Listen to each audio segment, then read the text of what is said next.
AP Nandyal జిల్లా శ్రీశైలంలో కార్తీక మాసం ఉత్సవాలు వైభవంగా కొనసాగుతున్నాయి. తెల్లవారుజాము నుంచే శ్రీశైలం మల్లన్న క్షేత్రం భక్తులతో పోటెత్తింది. ఆలయ ప్రాంగణంలో భక్తులు కార్తీక దీపాలను వెలిగించారు. రెండో సోమవారం సందర్భంగా రాత్రి ఆలయ పుష్కరిణి దగ్గర లక్ష దీపోత్సవం, దశహారతులిచ్చారు. పుష్కరిణి దగ్గర దేవస్థానం ఆధ్వర్యంలో లక్ష దీపోత్సవం కన్నుల పండువగా సాగింది.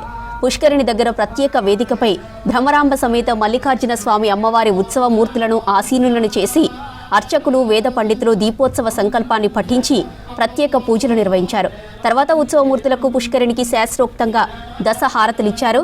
దశహారతులను దర్శించుకునేందుకు పుష్కరిణి దగ్గర భక్తులతో కిటకిటలాడింది.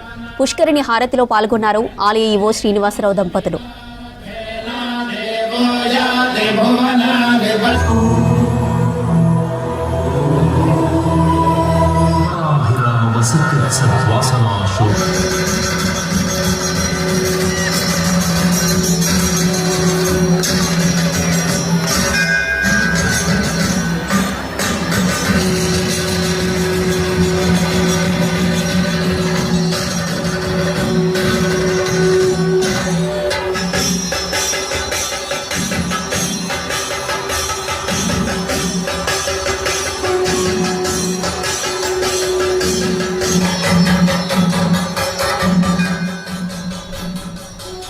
ఏపీ నంద్యాల జిల్లా శ్రీశైలంలో కార్తీక మాసం ఉత్సవాలు వైభవంగా కొనసాగుతున్నాయి.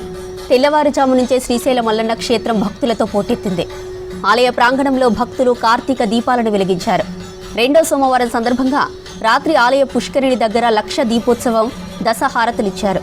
పుష్కరిణి దగ్గర దేవస్థానం ఆధ్వర్యంలో లక్ష దీపోత్సవం కన్నుల పండువగా సాగింది. ఇక పుష్కరిణి దగ్గర ప్రత్యేక వేదికపై భ్రమరాంబ సమేత మల్లికార్జున స్వామి అమ్మవారి ఉత్సవ మూర్తులను ఆశీలనను చేసి అర్చకులు, వేద పండితులు దీపోత్సవ సంకల్పాన్ని పఠించి ప్రత్యేక పూజలు నిర్వహించారు. తర్వాత ఉత్సవ మూర్తులకు పుష్కరిణికి శాస్త్రోక్తంగా దశహారతులిచ్చారు. దశహారతులను దర్శించుకునేందుకు పుష్కరిణి దగ్గర భక్తులతో కిటకిటలాడింది. పుష్కరిణి హారతిలో పాల్గొన్నారు ఆలయ ఈవో శ్రీనివాసరావు దంపతులు.